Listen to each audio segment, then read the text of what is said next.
This week on CageSide Seats, the podcast, we're talking MJF's emotional promo, Cesaro's surprise free time, and free agent Cody Rhodes.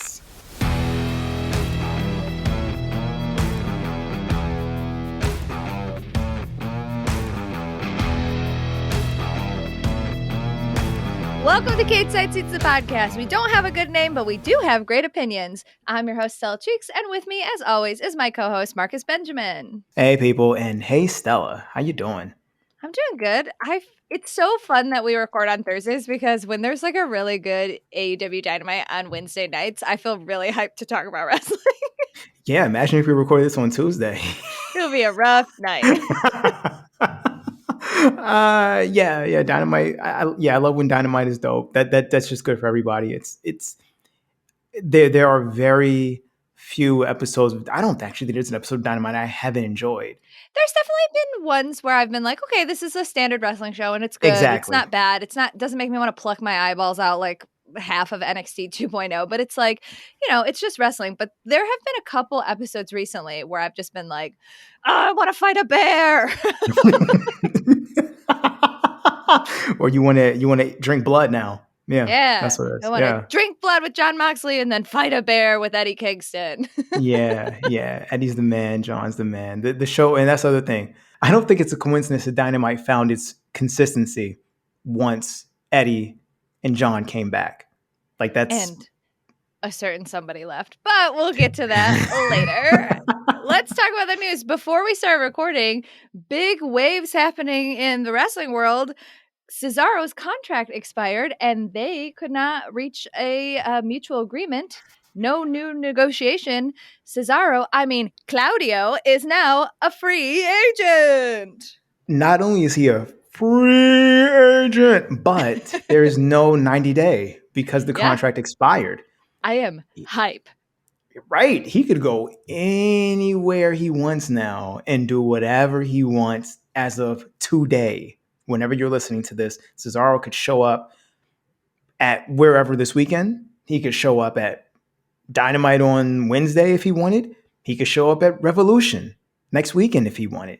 The sky is the limit. He could show up in NWA if he wanted. He's one of those people that any wrestler who ever talks about him only has positive things to say about him. I mean, he has a running joke in Jon Moxley's entire book where it's just like a joke Claudio told me. And like that is just a running theme in Jon Moxley's book, which is quite good. I would recommend it as somebody who is a voracious reader.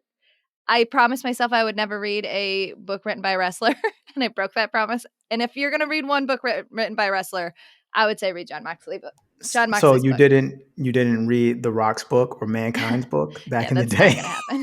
That's not going to happen. Anyways, I might break it for the Bella's book. Oh, that's not true. I guess I read AJ Lee's book. Anyways, this is not book talk. This is wrestle talk. Anybody who has worked with Cesaro only has Claudio. We got to get used to that. Anybody who's worked with Claudio has only had good things to say about him. His matches pre-WWE were incredible. Considering the constraints he had in WWE, his matches in WWE were incredible. I mean, there's a reason that people held up signs that said Cesaro section. Like, the Cesaro Claudio hype is real, and I am so excited for the future of professional wrestling with Claudio back, just with the reins taken off. I'm very excited, if you can't tell by my babbling. She's excited, people. Trust me. Like the rest of the wrestling world. So I don't think she's alone in that. My excitement, obviously, is going to be completely different level than Stella's because I can't match that. But what I will say, you're the mellow half of this podcast. I'm the wild card. All right, I'm always, as my big sister says, you're always just too cool for school. So that's that's the persona I gotta rock. It is interesting that he held out for more money. Apparently, like he knew his worth. He's worth it. And damn right. And props to him for having a number, knowing that number, and saying, if you don't reach this number, then we cannot do business. Props to him for doing that, and also props to the wrestling world as a whole right now, being in the state that it is, where he can do that. That's the good thing about having AEW, about having New Japan, about having NWA, about having Impact, and having them all be viable to different degrees. Is someone like Claudio, who obviously felt like he wasn't getting his worth, can now say, I'm out. Cool. Well, especially imagine negotiating your contract. Knowing your worth as a wrestler and knowing that, like, if you go free agent, there are going to be tons of people who want to snap you up. Knowing your worth Most as a definitely. wrestler, but also going into negotiations knowing, like, I know that you're a billion-dollar company. What do you think? I'm going to sit here and pretend that I don't know that? I know that. Also, I know you just negotiated a contract with AJ Styles for a rumored $3 million. So, no, Right. my friend, I am not going to back down. I know you have the money. I know what my worth is. And I know that if I leave, I'll have a job somewhere. So eat it, WWE. And that is the beauty of job security, confidence, and just, again, when people do their earnings reports live, this is the shit that happens. Like, I'm like, hey man, you make all that money and you want to You pronounce it brag to the about making world, that money. right? I'm gonna say you want to put a flag up. There is an actual flag in their building. You want to put a flag up and tell the world, hey, we made all this money. Cool. Got to deal with the consequences of that. And eventually, I don't know if we're going to talk about this on this show, but eventually AEW is going to find themselves in the same position where a bunch of those contracts are going to expire and a bunch of people are going to say, I know my worth. Those people not being Cody.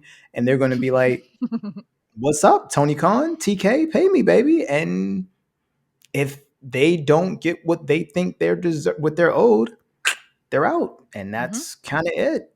That's it. Again, for a business that for so long takes advantage of the men and women in it, I'm very, very, very overjoyed that they can now turn those tables. Yeah.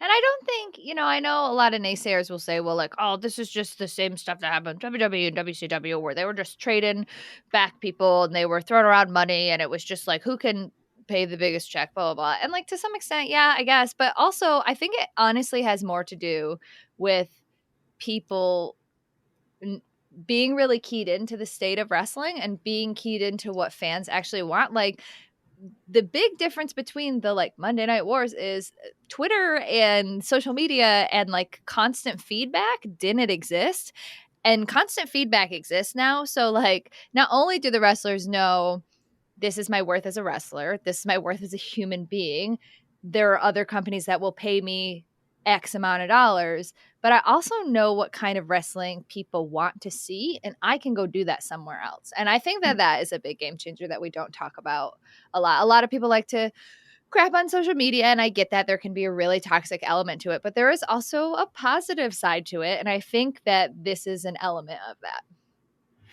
Yeah, I'm one of those people who normally has very few good things to say about social media. Not, the good stuff aside, but just because when we're dealing with stuff like we're dealing with in the real world today, social media is not the best because everyone has an opinion and and then it becomes toxic. Like you said, it becomes toxic and a mess. And it's hard to find the truth when everyone feels like their version of the truth is the truth. But when it comes to fans interacting with people they genuinely love and care about, that is a plus always, especially in a business where your value is determined, or at least it was, by where you're placed on the card. And your value is determined, at least it was, by whether you have this championship or that championship, or whether you're on the cover of this magazine or that video game. Or your merch So, sales. right, exactly. So for someone like Cesaro to know, nah, homie, not only is there a Cesaro section in the crowd, and he got over on his own with that, not only is there a Cesaro section online, but the entire industry is the Cesaro section. Yeah. They all mess with me. So, and I know this not just because I have eyes, but because I have a phone and a computer that tells me this. I can get feedback instantly from all these different wrestlers and promoters from around the world telling me you are that dude. So I can be out, and that's fantastic because you're right. Besides the social interaction of the fans, there's no way for there was no way for let's take to make the AEW WWF connection.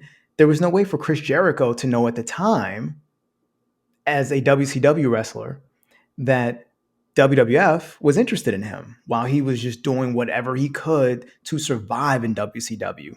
Well, Like, you know, there was no chance for him to become an influencer.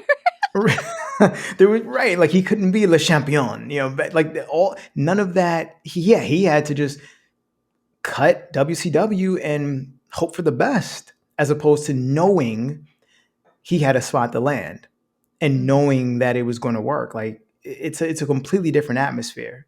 And again, it's to the benefit of those wrestlers. And that's the thing that we should all be happy about, regardless of what federation you back, or, you know, what person you champion as that person, whatever. Be happy that your favorite wrestler has a chance to go get what they deserve and not become a statistic, because so many wrestlers become statistics and cautionary tales. Claudio doesn't have to be that now. So if Claudio's going somewhere, we know he's going to end up somewhere. Hopefully, I mean, I want him in AEW, but the AEW roster is like very bloated. But like, I just want to see Claudio anywhere. What about all of the rumors swirling around? Have been for weeks. We just haven't really had the time to talk about it. But all of this Jeff Hardy, Hardy Brothers nonsense. What do you think about it? As somebody, okay, I don't watch Impact Wrestling consistently anymore, but there was a time where I was an Impact Wrestling apologist. Like, I loved Impact Wrestling. I loved so much of what they were doing. I stopped watching when they hired Michael Elgin, because that is one of my personal lines, that I refuse to support a company that will hire that person. Good call. I know he doesn't work there anymore. It got out of my schedule. And so now I have to, like, you know, we record on Thursdays. I would have to go out of my way to watch it. But as somebody who loved and loves Impact in a lot of ways, I was there for all of the Final Deletion stuff. Like, I was watching in real time. I was on the ground floor of the Final Deletion. And as much as the Hardy Brothers and Rebby, please don't kill me. I love you very much. I love your Instagram. You're the best. Please don't come kill me on the internet. As much as they believe in their own hype, maybe a little too much, and also love to play the game, it is fun to watch all of the teasing and the jokes and the references. And then hopefully maybe we get the Hardy Brothers in AEW sometime. You know what? I don't really know how I feel about, like, I agree with everything you said about, naturally, you know, yes, well, you know, you're smart. I agree with everything you said about Impact and about Jeff and Matt in Impact. And, you know, Jeff and Matt in Impact is what got them back to WWE, you know, like, obviously. I don't know how I feel about the Hardy Boys, Hardy men at this point, Hardy grown-ass men, as a tag team in AEW right now, though. Now, maybe sparingly, and it's just because AEW, I mean, you saw the Battle Royal the other night. Too many bodies. Right. AEW is already stocked with tag teams to the point where a lot of them you only see when they do a Battle Royal. It would be interesting to have Jeff come back and be like in cahoots with Matt, how he doesn't really wrestle that much anymore, but he's more of a manager and like a liaison to younger talent. Like, that would be interesting to see Jeff in one of those roles, and then also maybe do some single stuff. I get what you're saying. I mean, the problem is AEW's roster full stop is really bloated. I think that they have room to add some women. Willow Nightingale, please. But it's really full. Yeah, and unless you start taking wrestlers like Matt and transition them to a mostly managerial role, you're going to continue to have that problem. Yeah. And it becomes, okay, well, where do you put Jeff? You know, where do you slot him in? Is he taking someone's spot? Okay, that's a discussion. Is he not taking someone's spot? Okay, well, then what are we doing with him? We all thought, and by we, I mean those of us in the CageSide Slack, thought, oh, Jeff's going to be the mystery guy that faces Mark Quint, because, you know, it's a ladder match, right? That makes sense for Jeff. And of course, we were wrong. It was Keith Lee. But the ladder match that is going to be a bunch of buff dudes, and as Claire put it, and the one lone twink, Ricky Stark. Oh, yeah, you're right. Ricky's going to get destroyed. Or he's going to win because he'll be like, I can move faster and more nimbly. Yeah. Not also, that, like, I mean, Keith and Wardlow and stuff are quick in the ring, but like, Ricky Starks, gotta watch out. Ricky's agile. Like Ricky's an agile dude. And Ricky can wear blue loafers like nobody can. So Ricky's got incredible style. Ricky's the man. I want to be like Ricky when I grow up. I want to be like him when I grow up. And it's just Jeff makes sense there for a ladder match. How do you use him? Where do you use him? Do you put him? Obviously, you have to put him with Matt. There's no do you put him with Matt? Yes. One thing I love about AEW is they don't, and we talked about this before, they don't make us feel stupid. Right. They don't swerve you just to swerve you. Right. They're like, all right, look, it's Jeff Hardy. It's Matt Hardy. Everybody knows. Let's just put them together. Let's not do the whole, well, what if Jeff's not with Matt? No, let's not do that. Let's not make fun of your intelligence here. And it has the potential, though, because Jeff was doing some he was doing good stuff when he left WWE. Yeah. He was doing really good stuff. So he can still go, obviously. Well, the Hardy Boys they went on their expedition of gold and they did a bunch of spots with the Young Bucks. And so they have like history with people in the company. It will be interesting because as somebody who loved Final Deletion, Matt, I don't think it ever really worked outside of Impact. It was just like trying to catch lightning in a bottle and it just didn't work. So I would be interested to see what they do. But it is fun to watch all of the no, stupid. That is a good point you made about the Final Deletion stuff. Well, Final Deletion Matt not working outside of Impact because they tried that a little bit with AEW when he first got there. Yeah. Well, they tried with WWE, but they didn't go far enough. Didn't go far enough. And in AEW, it just seems like they never really figured out what to do. And then they immediately said, nope, we're going to get rid of this and just make you a smarmy con artist. And I was like, that's a good idea. I wish that they would lean into that more, though, because what Matt was doing before the Final Deletion stuff was the big money Matt stuff. And they're sort of doing that with his HFO or HFO, whatever. No, don't forget the A. Don't forget the A. But I wish that they would lean into the money stuff a little bit more. Big Money Matt was good. Big Money Matt is good here, but not. I'm going by your tone, not as fulfilling. No. Right, and also when you have, but I do like him and Andrade as a comedy team, though. I don't know why. It just tickles me. I don't know why. Because Andrade no-sells him all the time. So it's like Matt is setting up for a joke, and then Andrade is the most straight man, and it doesn't land right, so then it's funny.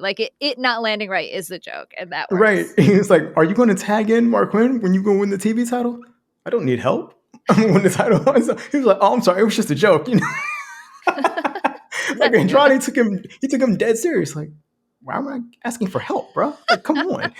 Yeah, you're right. It's just, I love them. I love the two of them together. And Andrade, I think Matt is actually helping him bring out a different side of that character and his personality that I haven't been privy to. And I love that there's more shades to Andrade than just the guy doing a Black Mask cosplay. The guy looking real fine in a suit. Well, that's his Black Mask cosplay. Come on, we're comic nerds. We know Black Mask. Yeah. But I'm just wanted to reiterate that he is fine. We're gonna talk about fine later. This is gonna be a thirsty podcast. All right, before we get to the thirst, though, we gotta move on to what's living rent free. What's living rent free in your head this week, Marcus? So it was going to be the thirst trap of the year, but actually, no, it still will be the thirst trap of the year. But before I get to that, I'm going to talk about the first thing living rent free in my head. AEW continuing to no sell Cody Rhodes leaving. So funny. It's I just talked about them not insulting our intelligence, and then I bring up this thing where it just seems like they are insulting. That's not an insult to us. Yeah, that's an insult to him. Fair, right? Because Jericho carried him on the most recent episode of Dynamite. Just I saw your match with you and whatever that guy's name is. It was like, oh wow, he's already whatever that guy's name is. Again, we talked about the rumors on our last show. If you're a wrestling fan, you know the rumors at this point, but it really does feel like they were all true. It's not even rumors at this point because Kenny Omega said them, so they're not rumors. That's Kenny would know, and Kenny said it. Kenny said all that stuff. And then the big rumor, I guess, this week was people being like, yeah, we're all pretending that we're like sad to see him go, like this public fanfare, because like we're playing the game because we have PR people. But really, we don't give a shit that this guy is gone. And honestly, we're all really hyped that he's gone. And you know what? Based on the last 2 Dynamites, that kind of seems like the truth. Yeah. Because he's not just like sucking time. Yeah, like it just really, like, Kenny said it. Everybody's doing their one thing, and then over here is the Codyverse, and it was just like, yeah, man, you can. The worst multiverse. We don't need this. Yeah, Doctor Strange, leave that one alone. Yeah, you can leave the Codyverse out of it. it's just really crazy to me because he was such a pillar of that company, not one of the 4 pillars, but a pillar. I'm telling you, I'll say it to the day that I die. He is the living embodiment of you live long enough to see yourself become the villain. That is Cody Rhodes' story. Yeah, I mean, but yeah, because it's not every day that an EVP, a founder of a company, leaves said company. Nobody mentions it. Go get treated like dirt somewhere else. Right. Nobody, and that's probably another reason they're all like, "You leaving here where you were a boss?" Yeah, he's doing the opposite of everybody else. Did you see the Pat McAfee clip? No, I did not see. Oh my god, it's so funny because somebody's like, who I don't watch his show, but whoever is his like sidekick or whatever is like, oh, what do you think about the Cody Rhodes show? And McAfee's like, who cares? Cody Rhodes? This guy? I guess. Whatever. And he just dunks on Cody Rhodes. He does say like AEW's trying, that other company's trying something. It's not really working. It's working. Like that's a dumb thing to say. That's an ignorant thing to say. I get that you work for WWE. That's a WWE thing to say. Yeah. That's a dumb thing to say. But you can see the gears turning in McAfee's head because he's just kind of dumping on Cody. Like, who cares about this guy? And then he's like, but also if he comes to WWE, like that'd be cool or whatever. Because he's like, oh, I work for this company. But his immediate gut instinct was, this guy? I don't think about him. Which seems to be the Tony Khan's thing too. This guy? I don't really think about him. Who's next? But yeah, that's one thing living rent free in my head. The other thing living rent free in my head. Oh, we're talking about this now? I'm just getting to it now because it's been in my head. It's not even news. Living there. It's doing. Yeah, it's not even news. It's in my head. It's doing spin kicks and splits. And backhand stands. And so Nikita Lyons. I think you can just leave it there. Just kidding. Yeah, just Nikita Lyons. Just, if you didn't see NXT 2.0 this week or any past week, but specifically this week, where she made her in-ring debut, you need to see that. You do yourself a favor. Yeah. So my first comment was, why is she doing Sonya Blade cosplay? And that question was immediately wiped out of my head when I realized, oh, but look at how she looks while she's doing Sonya Blade cosplay. Yeah. Shut up and enjoy it. And that's what I proceeded to do. Okay, obviously we're all drooling because she is thick with 1,000 C's. Her body is crazy. She is very beautiful. That match was actually pretty solid too. It was. She's bringing a different visual element, obviously, but also bringing a different style to the division, and I like it. I like it all.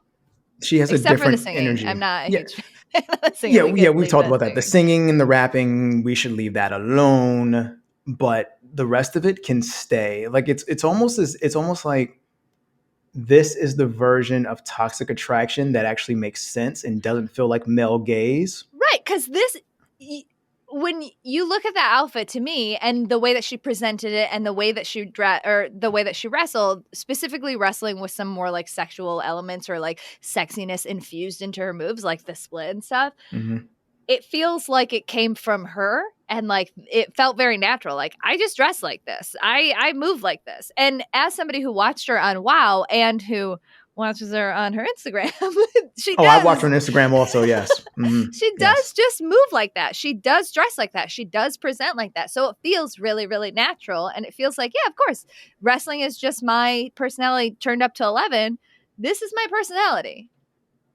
Her personality is fantastic. Everything's fantastic. They just need to keep her on my television. That's all I'm saying. The comment section, Twitter and the comment section on the NXT recap, like it was basically just all a bunch of So yeah. The show was cool. Yeah. F that show. Let's talk about her though. Like that's what it was basically all that. Yeah. Wrestling was cool. Yeah. Fine. Your little wrestling show, cool. Her though. Let's all talk about her. Like Yeah, it's honestly, just she's built like Jessica Rabbit, which is she not really is. If Jessica Rabbit did a bunch of spin kicks and like screamed into people's faces, right. which And I said appreciated. she's not bad. She's just drawn that way. Then I'd be like, oh, well, hi. Again, I think there are no shortage of sexy women and sexy men in WWE, specifically NXT, because that's their like 2.0 verse or whatever. But it does hit differently with her because it feels authentic in a way. It doesn't feel I saw somebody comment on my Twitter thread that was like, "Oh, diva era," and I was like, "No, this does not feel like diva era to me. This feels like somebody who has power physically. Like her spin kick was dope, and when she came out and like hit a pose and screamed, like that could have been corny, and there was like an actual ferocity to it. Like her last name is Lion. On WoW, she was the lioness. Like that works in her gimmick, and I think part of the reason people have had such like a big reaction to her, yes, she is incredibly beautiful. Yes, she is drawn like Jessica Rabbit. But again, it has that authenticity to it, and it feels like it's coming from her. And that truly makes a sexy outfit feel not just like clothes somebody's wearing, but like, oh, this is who this person is. I am attracted to this person's whole package. Not trying to diss them entirely because it's not their fault, but the way they're presenting toxic attraction, right? Which is the constant love. Hey, aren't they sexy? Hey, aren't they sexy? Hey, they're sexy, right? Yeah, they're sexy, right? Like the way they open the shows in their bikinis, sitting at the pool, talking about how all the guys thirst after them. If you got to talk about how everybody's thirsting after you, and you can't just let people thirst after you, that's the difference. Right, exactly. That Nakia sums said, up. "I know what the comment thread looks like. I don't even gotta check." Right, she doesn't have to come out there and be like, "Yo, don't you think I'm sexy?" She's like, "Yeah, you do. Let's move It's on." about the presentation. To go back to like the Ronda thing, it's about the presentation. You have to think because it is theater. It is a theatric. Like what? Oh, I want to give you Sonya Blade. Here you go. We all got it. Like as opposed to Gigi, where I'm like, well, it's only sexy because you look like you and you're wearing a bra, but I know it's not you doing this. I know this is someone in the back being like, hey, you should go do this. My kingdom for the days where Gigi Dolan, aka Priscilla Kelly, was pulling bloody tampons out of her wrestling gear and whipping it at her opponents. My kingdom for that. That'll be in NXT 3.0. Yeah, I don't think that's happening now, but 3.0, it might get to that. But that's what's living rent free in my head. AEW's no sell will be there a lot shorter than Nikita Lyons. I can tell you that. What's living rent free in my head this week is everybody killing it on the mic this week. Like we talk about good matches and stuff all the time and good programs, but like everybody got in front of the mic this week and did a good job. Like Brock coming out and just being like, just shutting Paul Heyman down and being like, I don't need you to talk at all. I can do this by myself. I don't need you. I got these people. I got my sweater. I don't need you. I don't even need you to like have a few. I got my hat.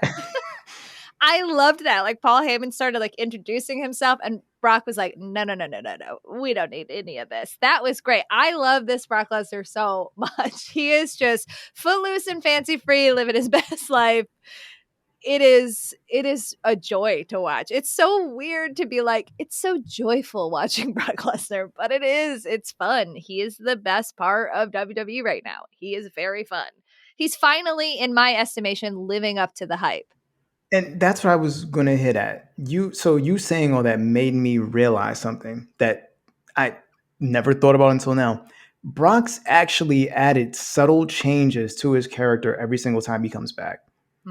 But this would be the most obvious change, but he always added something. He always changed a little bit here, a little bit there, tinkered around the edges. Here with no Paul Heyman, it almost feels like, all right, I can do what I want to do. And I don't have to worry about letting Paul do this thing while I just sit here and bounce around while Paul talks and is my hype man. And Paul's great at that. But it's a different level he's working on right now. Maybe not God level like the tribal chief, but it's close, and that's Yeah, good but he enough. can hold his own with the tribal chief and with Paul Heyman, who is notoriously one of the best talkers in wrestling history, period. Yeah, yeah, yeah. Edge cut a good promo. I mean, he's really good at that. Like, I'm going to sit here in the crowd and like have my old man grimace and like really relate to you. Like, he's been doing a good job with that ever since he's come back. And he's living his like, it's like his old man Logan. It's the old man Edge. Yeah, Like, it works. yeah. But he set up for somebody to come wrestle him. It does kind of feel like that's Cody, right? Like, that feels like Well, the who to bring well, he in. got the phenomenal in there too, so it could also Oh, be that's AJ. true. It could be AJ. And AJ did. I mean, I would rather see AJ versus Edge. Like, let's be Most real. definitely. Yeah, But most like, definitely. if Cody's coming back, there are like, is it going to be with the Miz? Oh no, that's Logan Paul. Is it going to be with Edge? Oh no, that's AJ. Like, what is this man going to be doing here? Like, why is He he coming back? he's gonna Is be that just a dressed. He's rumor? gonna be dressed as the Goblet Gooker. Well, what if he just comes back and is like a writer or something, like Drake Maverick? Oh my god! If they just make him an agent. I mean, he would be of better use that way. I don't know. Again, you leave where you're a boss to be an employee. Just Yep. whatever it is, whatever he's doing, it's always a step down from that. Who else? Because we had a lot. Who else? Becky and Bianca, obviously, they're always good. Like, it's when we were making this list, we were like, who else? Oh, Becky and Bianca, but they just did what they always do. Oh, wait, what they always do is really good. Yeah, right. I'm very Yeah, excited for their match. I am too, because obviously, I love Bianca, obviously. So, Yeah. anything she does, I'm excited for. But definitely this, because it will make all the angst over SummerSlam Ugh. make sense and make it feel better. I don't know. Now, again, I'm not going to give this company credit and say they planned it out that way. They didn't. But it, right. We know they did it. But it will at least soften that and say, okay, you finished the story well. Fine. Yeah, Okay. and Bianca is still a pretty young performer, and she's obviously incredible in the ring and all of her physicality, but that's all we've always known that. I just think that she doesn't get enough credit for being a consistently good talker, specifically as a babyface, because being a likable, well-spoken babyface is like a million times harder than it is as a heel. So I think she doesn't get enough credit because everybody's rightfully always blinded by her strength and prowess in the ring, but she deserves credit on the mic too. It's not easy at all, because especially when you look at her promos and you're like, well, she's doing things and saying things that could be taken as corny. Mm-hmm. But because she believes it, and because the crowd knows she believes it, they and rock because with she's it. Genuinely likable. Exactly. And she doesn't try to hide that, so she doesn't try to hide when she's out there smiling her ass off. Mm-hmm. She doesn't try to hide when she wants to whip her head and whip her hair and be like, girl. Like, she doesn't try to hide any of that. It feels real, and they connect with real. Like, I was having a discussion with a friend of mine the other day that you always have to be yourself when you're trying to communicate to anyone, especially a large crowd, because people can see through fakeness. Like, even if they don't know what it is, if it's just something that bugs them a little bit, they know in the back of their head, oh, it's because this seems fake. This isn't real. That's why WWE writing is like a death knell for most people. Exactly. And that Bianca can take that, again, don't know how much of it is her, how much of it is them, but that she can take their writing and do anything with it to come off as likable and authentic and credible as she does is a testament to her. And even for Becky knows how to take a crowd that is cheering the hell out of her when she comes in to booing her mercilessly by the time she's done. Yep. And she does it with normally like 3 words. Like, it doesn't take her long to immediately get a crowd to just be like, because even with Bianca, she was like, yeah, like, you hear this crowd? Yeah. And the crowd's like, yeah. And she's like, they're the reason they don't know. You're the reason they don't like me now. You're the, like, it's just immediately the crowd just hates her now. They just immediately hate her because she just dumped on their favorite and then whined about it. And while blamed also them for it. Blame them while also being kind of correct. Yeah, Becky, Bianca took your spot, so they don't like you anymore. And so the crowd's also like, well, like we talked about before, a good heel is telling the truth. Becky's telling the truth, and the crowd doesn't like that. I know we didn't mention this one, but Brian cut a good promo, like a good backstage promo this week on Dynamite. I mean, Brian has been cutting great promos, and especially every word that has been uttered between him and Moxley. Their whole deal is very good. It's fantastic, and he also, just like, yeah, man, like he did this whole thing where he talked about his opponent on Dynamite and how he's running with 2.0 and blah blah blah. Imagine if he was running with someone like me, or imagine if he was running with John Moxley. And then he circled and he kept going. Then he circled back to John Moxley. You're just like, speaking of John Moxley, what's good? It was great, and he is one of those people who is always been a good heel because he's always telling the truth, right? Even when he was doing his like environmental or whatever, like everything he said was right. He just said it in like an elitist, superior, annoying way. I hate to be this guy. Actually, that's not true. I love to be this guy. There is a freeness that these wrestlers show when they get to AEW, if they were in WWE, that is astounding to me. Like it is so like cosmically amazing. It is like vocal shackles off. Like, oh, I can just speak from a place of truth. And I'm sure I have bullet points and there's writers and stuff and we know where their story's going, but I can just talk. I don't have to worry about saying, well, I'm Jack and the Beanstalk and I'm going to climb and defeat the giant. Like, what?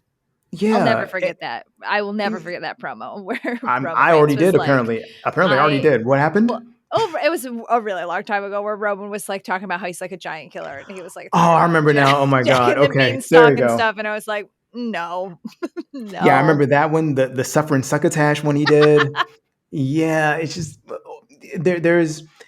it almost feels like they get clarity once they get to AEW. Yeah, well, speaking of AEW, like there were so many good promos this week. Kingston. Kingston, but like I loved story time with Adam Page. Like I loved that. Like if we're gonna have a feud where we're talking to Adams fighting each other, like using each other's gimmicks and like playing on their brand is really, really smart. And also like we don't get to hear Adam Page talk that much anymore. Like I liked hearing from the champion. We talked about this a couple weeks ago. Like I want more screen time for the champion. And this was great. And this was super satisfying. Like remind us all why we are like all foaming at the mouth for this like cowboy shit. Like, oh yeah, we love this guy. This is why we love him. And this was a good example of that. The MJF promo was very confusing and then emotional, and then when Punk came out and was like, is this real? And then it was really interesting being on Twitter watching people being like, this guy, he's trying to make us feel bad for him, MJF, oh wow, he's really saying some heartfelt stuff, and oh my God, is he crying? Am I crying? What is happening? He's gonna turn into a heel again, right? And then Punk coming out and like fervently looking at MJF and be like, is this real? Is this real? Are we having an actual moment? I cannot tell. And Punk being the person that everybody is relating to and being like, yeah, we all can't tell either. Like MJF, tell us. And MJF just like sadly turning to everybody with like a single tear and walking away. Like that was some God tier like acting stuff. Like that is going to be a promo and a segment that we talk about forever. And whether or not this is his like villain origin story and he's still going to be a heel and this is like, well, it doesn't justify what he did, but here we can see how he became this way, or if he has like a weird face turn, I don't know. Like I think that I've always kind of thought that he's gonna be the one to give Punk his first loss. Like it does feel like that. It does. And to me, some of their feud has gone on a little too long and some of their segments get a little talky and a little mired in their egos, but this was like, it was an emotional roller coaster, and I went from being like, this guy, oh, he's really laying it on thick, to being like, what's happening? Oh my God. And that is the sign of a great wrestler, where he was able to take everybody on this roller coaster and get you from one end where you're like, nah, whatever. The other one, you're like, I want him to win so bad. Yeah. I love him so much. Yeah, And that's Punk perfect. did abandon us. Right. And that's another reason why it's so smart is because MJ, normally, like you said, CM Punk is the audience surrogate, but for that moment, MJF is the audience surrogate. Yeah. Where he has those same feelings that a whole bunch of fans had when Punk left. Right. And we forget that because we're still so excited to see him, but like there are 7 years where people were still like, yeah, I would like to see Punk again. Like, oh, he was my favorite wrestler, some of my favorite memories. And like, I have a whole CM Punk burlesque act. I've heard. Yes, we've talked about it. We all have a lot of emotional like attachment to this man, but like, oh yeah, we were mad at him for a while, and MJF bringing that up was really smart. Right, and it's key what they do next with that because Revolution's next weekend. So March 6th. Hey, look, I know dates and times, unlike that's normal. Awesome. So Revolution's next weekend. That means we've got I don't know if Rampage is live tomorrow, live this Friday, or is taped this Friday. It's taped. Okay, so we've got probably one more segment with these two.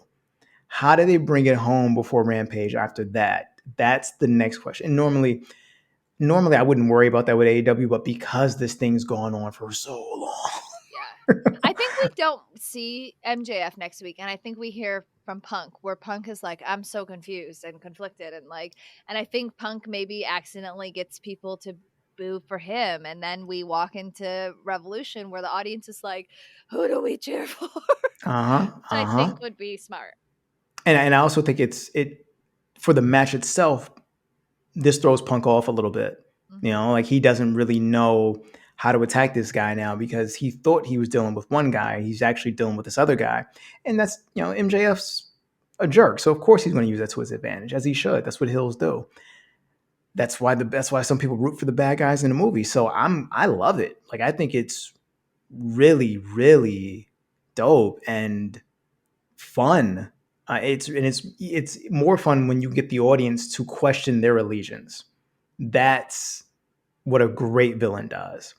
If I'm watching The Dark Knight for the 150th time and I'm watching Heath Ledger's The Joker, I'm just like, you know what? Homeboy's kind of got a point about some of this stuff. I don't think his Joker has a point. Here's his whole spiel. I'm not going to get into a whole Dark Knight discussion, but his whole spiel about upsetting the order, and the only reason people are making a big deal is because he blew up a mayor. But if he said a bunch of gangbangers are going to get shot tomorrow, nobody would care. That's right. I just don't think that we should be praising the Joker. No. We do not praise any clown princes of crime here. I'm just saying he had a point. I understood said point. I still wanted Batman in this house. Sorry. Yes. I still wanted Batman to destroy him because he is a bastard. Not Pac the bastard, but he is a bastard. Still, though, just making the point. Good bad guys sometimes have good points to make. Well, and last but not least, we got to talk about Eddie Kingston. He's so good on the mic. It is stupid. He is so natural and so believable. And even when, people are cheering and singing for Jericho comes out, and then the moment Jericho talks, people are like, yeah, we just like to sing your theme song. We're going to cheer for Eddie. I'm sorry. We can't not cheer for this man. We're team Eddie Kingston for life. And when Jericho was like, do you know what did he say? The phobia. Achievophobia. Yes. Achievophobia. I Googled it because I was like, that seems fake. Mm-hmm. It's real. And he was like, I got a GED. I don't know that. Like, yeah, GED people, like, you are actually our like people's champion, right? You represent the people. And I'm not like making fun of anybody with GED. It's like very laudable to get a GED. Higher education in many this is a scam. Anyways. But yeah, like he is literally like speaking for the people. He speaks from a place of authenticity. And when he was like, Jericho just kept like, Jericho did okay, but he was really repetitive and just kind of talked in a circle. But when he's like, oh, well, but you never like succeed in the big one. And like, I didn't even know who you were, blah, blah, blah, blah. Like all dunking on Eddie and like, all that stuff probably was true. But when Eddie just looked him in the eye and was like, I don't want Chris Jericho, who's swimming in mimosas. I don't want like silly Chris Jericho. I want the real Chris Jericho. Like I want, if you're gonna fight me, if you're gonna step to me and waste my time and act like you're better than me, you better bring your A game, because if not, I'm gonna kill you. And honestly, like, if Chris Jericho wins, that will be a huge booking mistake. That will be an absolute huge mistake. Eddie Kingston is beloved. He also deserves this win, but also storyline wise, like, Chris Jericho got to AEW, not even storyline wise, like reality wise. Chris Jericho, well known, probably one of the greatest wrestlers, sports entertainers of all time. He comes, he's the first world champion.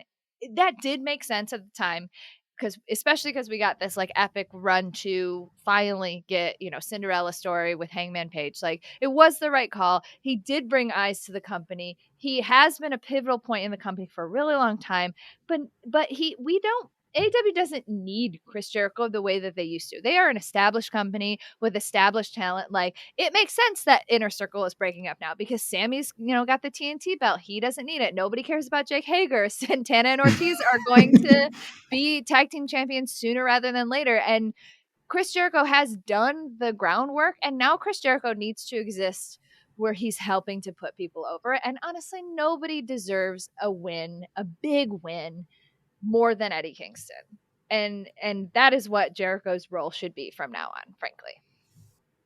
That's the moment of the promo, like you just mentioned, where Eddie was just like, yo, I don't want the guy who had the mimosa match. I don't want the guy who got thrown off the cage. Oh, yeah. He got pushed off the cage by MJF. He said, I want the guy who was the first AEW champion. I want the guy who got the respect out of, my mentor. I want the guy who was killing it in WCW. And I want the guy who went on to be hated by your friend Levesque.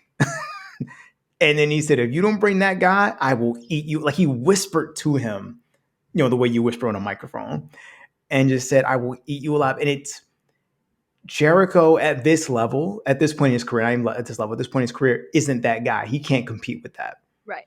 That's fine. Based on that promo and based on the story we're telling, that Eddie is a lovable loser and he's always underachiever and he's always afraid of achieving and he's idolized these losers, Eddie has to win this match. He has to win. He has to win this match, because if he doesn't, now you, AEW, are telling me that Eddie's a loser and that Eddie will never be anything but a loser. We already know Jericho's a winner. Like you said, first AEW champion, Inner Circle, was on Inside the NBA, did all this press to let everybody know, hey, AEW's legit, AEW's for real. We know that now. Let someone else take that spot. Jericho's not going to lose anything from losing this match. No, not a thing. His career is already his career. Like, he has one of the best careers of all time. Like, his career in AEW was already solidified. Again, he's the first champion. Yeah. He's the first. He started one of the most dominant groups in that company's history. I can say it. Being 3 years in, and he don't need it. Eddie needs this win. He needs it.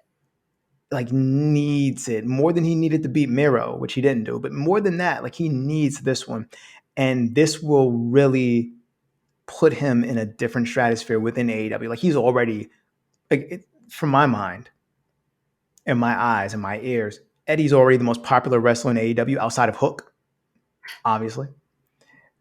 And I'm not even saying that joking. His own league. I'm not even saying that joking. Like, going to a live event, yo, Hook is the man. Like, the crowd loves Hook. Like, when Hook wasn't wrestling, the crowd was chanting for Hook to wrestle. Like, that's how serious Hook's popularity is. But that's a different discussion. Eddie Kingston is AEW's people champ, like you said. He needs that W to be that champion. He's their Diamond Dallas Page from back in the day. And much like Dallas was one of the first guys to topple Scott Hall or Kevin Nash, I forget which one it was, but he was one of the first guys to really put a dent in that NWO armor. Eddie Kingston needs to be the guy to take down the champ, well, the former champ, and move on so that he can be champion one day and fight Adam Page or fight Adam Cole or fight Kenny Omega. Like, have these matches with these guys who we would think, oh, man, Eddie Kingston versus that guy? But after he beats Jericho, you're like, yeah, Eddie Kingston versus that guy. I got my money on Eddie Kingston. All right, before we go to our lightning round, we do have one question from one of our listeners. It is an audio question. Hey, Stella and Marcus, this is Mark from the UK. Thank you for the awesome show. Keep bringing all that salty goodness to us with all the drama. My question is, who is the one that could have been? So, which wrestler from all eras and promotions do you think could have been a much bigger star than they were? For me, it's all about that ass, Billy Gunn. He had the build that WWE loved. He had the charisma. He could go on the mic and he could go even better in the ring. And I think with the right push, he could have been an even bigger superstar. But who's yours? First of all, excellent question. Thank you so much. I love when people send in audio stuff. So thank you for doing that. And excellent answer. As somebody who is a big fan of the Ass Man. And his She's whole an thing, ass fan. I'm an ass fan. What can I say? I totally agree. He, even back when they did that their latest Hall of Fame thing, or when they were doing like the Madison Square Garden thing, and even just Billy standing with everybody else, I was like, these people, like DX now, annoy me a lot, because it's like, how many times do we have to like praise you guys? Like, we get it. But Billy Gunn is like always standing next to them, but just like slightly away from them, where he's like, I acknowledge that I was a part of this and I'm here for like the fanfare and stuff. But also, I just want to remind you all that I am cooler than them. Like, I am, and I'm kind of a chill dude. So like, please don't lump me in with all of their nonsense. But thanks for the praise. I love Billy Gunn. Who would your answer be? So my answer is gonna be a little complicated. Vader, specifically Vader in WWF. Now, obviously, Vader had a storied career in WCW. He had a storied career in New Japan, storied around the world. Vader's held more championships than a lot of people. Vader in WWF never clicked. Like, it never happened. Speaking of DX, some people say that's because of Shawn Michaels, where Shawn held him back, and they had their match at SummerSlam in '96 for the world title, and that was Vader's only title shot, I believe. Now, this is Vader, the guy coming off of a dominant run in WCW as the champion, as the Hill champion, with probably my favorite theme song for a wrestler ever, Vader's WCW theme. And he never got his due in WWF, like, ever. And around like 98, 99, once they segued into the Attitude Era, he was really just relegated to maybe 5-6 minute matches on TV. Sometimes he wouldn't even get entrances. He'd just be out there when they came back from the commercial, his music was playing. It was just like, man, this is messed up. And I know there are a couple of people, specifically Bruce Pritchard, spoke on what happened to Vader in WWF and why it didn't work, et cetera, et cetera.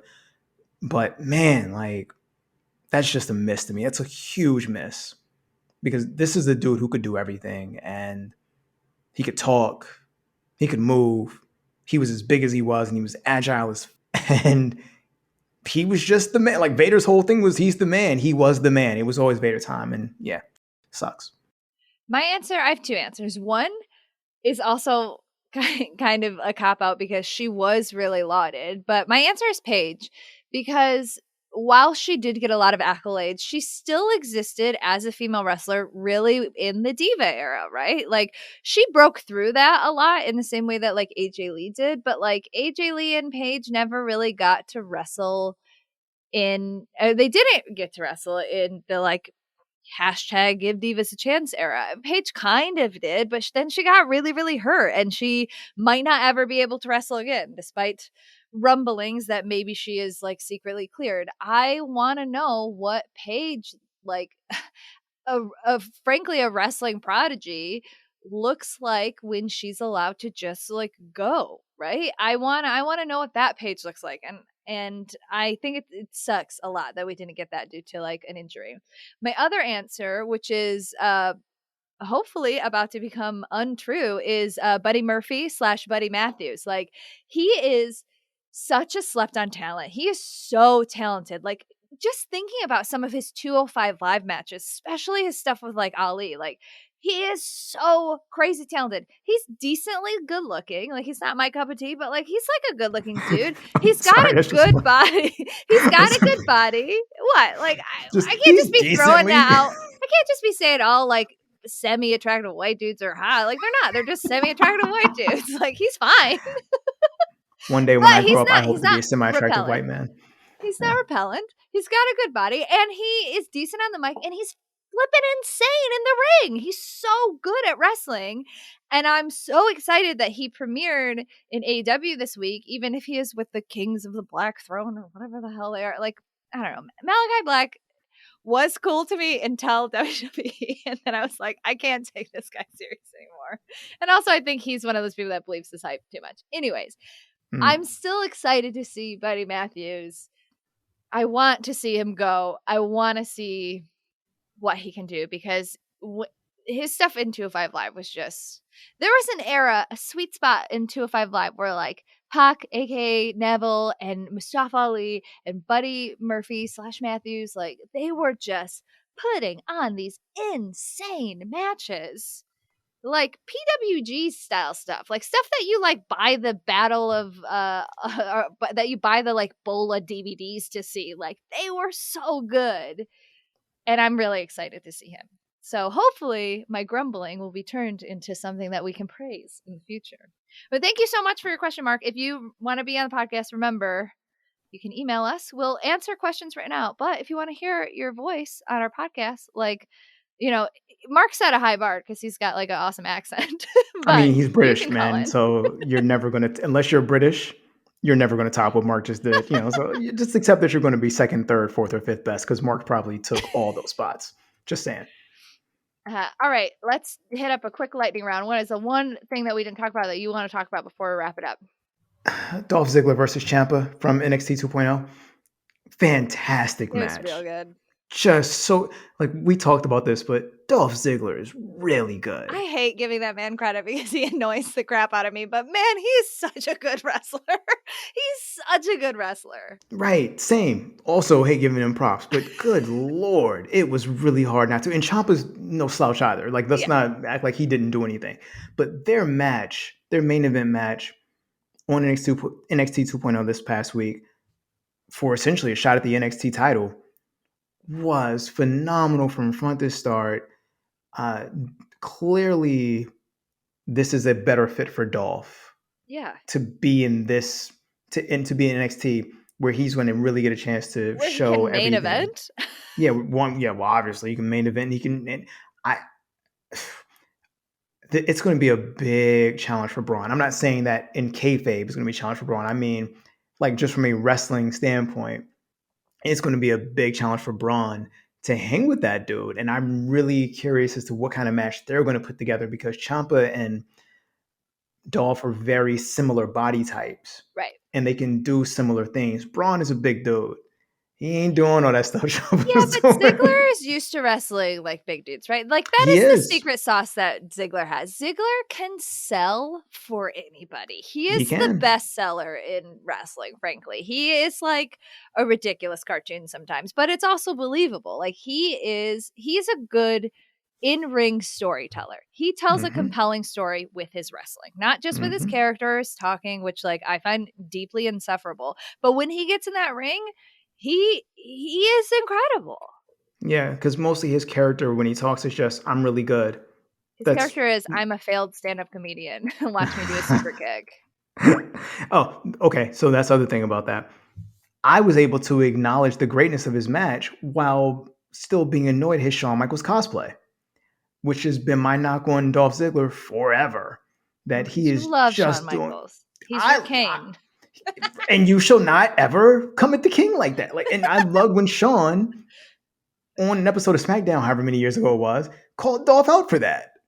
I'm just like, dude. You know, seriously? props to Dolph to having it called out on TV and being like, yeah, I'm just going to keep doing it, though.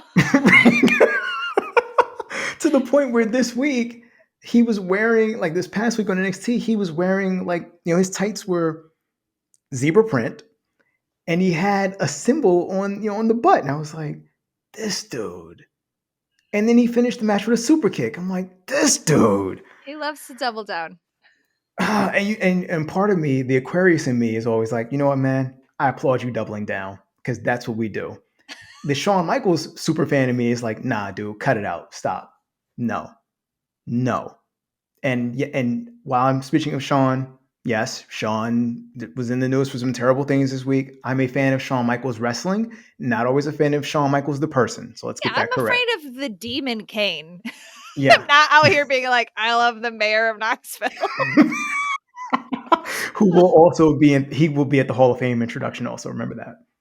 That's the only reason I'm tuning in. Also I because know. it's my job. Yeah. I will also be turning into all of these dumb pay-per-views that are scheduled dumbly. Look, whatever. We're gonna have pay-per-views. We're still having pay-per-views. That's what we do. That's how we do in wrestling. I get it, but we're all learning that Sunday nights maybe not a great time for wrestling because we all have lives and stuff. Especially if we're gonna have a 15 match card. And look, the AEW Revolution card looks incredible. I look at that and I say, there's not a match on here that I am not excited to see. How many matches are there? The 1, 2, 3, 4, and you're just like, oh, this is gonna be, I'm gonna need some energy drinks for this. And part of me as a fan is worried about that because there are gonna be matches that we're excited to see, but that we're gonna feel tired and stuff for. And that is not good for the audience, and that's not good for the wrestlers. But I mean, that's normal, right? A long pay-per-view on a Sunday, that's normal. We're starting to get spoiled because things are moving to Saturdays. This NXT during the day and WrestleMania at night, and then WrestleMania the next day, makes me want to Kool-Aid Man through the Connecticut offices and not even stop to say anything, but use my body's force to destroy the structure of the building. Just bring it all down. Like, that makes me so mad because we're gonna have the Hall of Fame and SmackDown, and then NXT, and then WrestleMania Night 1, and then WrestleMania Night 2, and then Raw, and like, oh my god! I guess and then NXT on Tuesday. Then NXT on Tuesday. I guess in some fantasy they're like, yeah, we're bringing you the fans who love WWE, who love wrestling. We're bringing you so much hashtag content. But it's like, girl, that's too much content. And also, that totally ruins a lot of WrestleMania weekend for like indie shows and stuff. And that's a bummer. Like, we get it. You're the Fed. You have $1 billion. Literally leave some for the little guy. And on top of that, if you are there and want to see the shows, NXT and WrestleMania, if I'm not mistaken, are in different cities. They're both in. One is in Dallas proper, the other's in Arlington. Okay, well, I don't really understand how the geography of Texas works, but that seems like someplace I have to drive to. They're close enough, but they're completely different areas, like stadiums. I mean, so WrestleMania is at AT&T Stadium, which is like where the Cowboys play, and it's huge. NXT is going to be at Airlines Arena, which is where the Mavericks play, and it's not that big. So yes, they're not even in the same place, and you have to travel. And it's at, I believe, 11 a.m. Dallas time. Ugh. And yeah, it's our job. So like, whatever, that's fine. It's our jobs. We were already prepared to be awake every day, every moment of every day for WrestleMania weekend. But if I was just a casual fan, that would bum me out. And part of me is like, when they started doing 2-night WrestleManias, I was like, yeah, split it up, whatever. I disagree with past me. Why don't you just tell a compelling, short story? Old WrestleManias used to be 4 hours long, but then we started to get into these WrestleManias like, 32 or whatever, that were like 100 hours long. Like, we don't need, just like, tell a story. It's WrestleMania. It's the biggest night of the year for wrestling. You should be putting your A stories and your tight matches and your like good, these are the most important things you should be looking at. It doesn't need flotsam. It doesn't need fat. Like, not everybody, I'm sorry, not everybody's going to get a WrestleMania paycheck. Sorry. You're preaching to the choir. I mean, even thinking about those past WrestleManias, the matches themselves weren't about having a match at WrestleMania. Like there was nobody being like, well, again, loved Edge's promo, but Edge's whole promo was, I need to be at WrestleMania, so let me fight someone at WrestleMania. That's not how it normally would go. It would go, are you in a championship match? Yeah, it's a WrestleMania. Do you have beef with someone? Yeah, you're going to fight at WrestleMania. It wasn't, hey, people, I really need something to do Saturday or Sunday, so can you help me out? I just need that paycheck. It's one thing that, and I think to your point about WWE not telling a succinct story for 3-4 hours goes back to them just being extra meta with their storytelling now. It's so meta.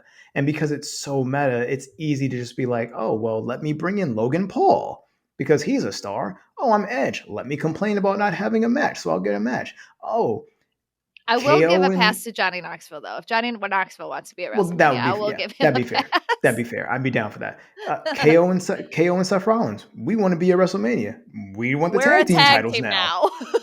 Like it's so ridiculous that they can't just be like, you know what, KO, Seth Rollins.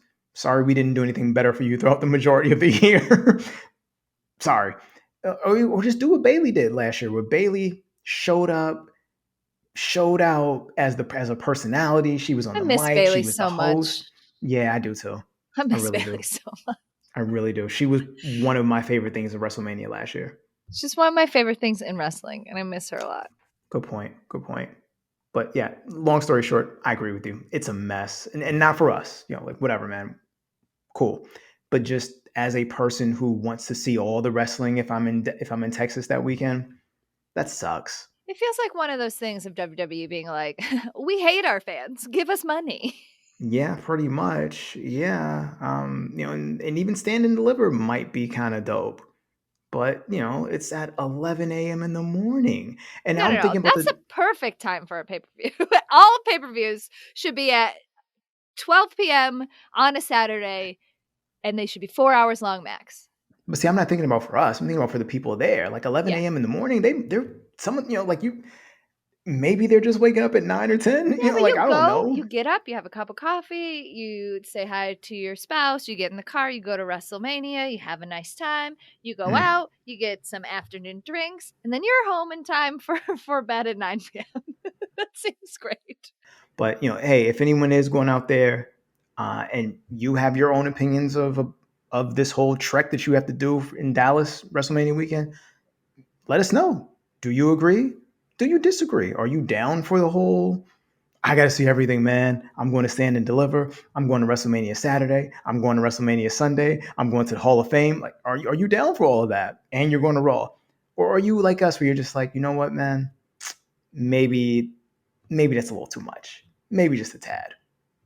Let us know. And then maybe you'll be featured on the podcast next week where we talk all about AEW Revolution and make our AEW Revolution predictions. Yes, for the 15-match card. So with that said, if you do have any of those comments about WrestleMania weekend, Revolution, anything, send those recorded questions or comments to cagesidesocials@gmail.com. And like she just said, we're going to feature you. If you want to follow us on Twitter, I'm at Stella_Cheeks. I'm at Abstract Poetic, a 3 with that E supposed to be. And of course, you can find more wrestling coverage at CageSide Seats on Twitter and Instagram. And if we missed something you desperately want to talk about, like more Cody Rhodes, head over to CageSideSeats.com and chat with us in the comments section of this episode post. Until next time, CageSiders. The tapes are always rolling.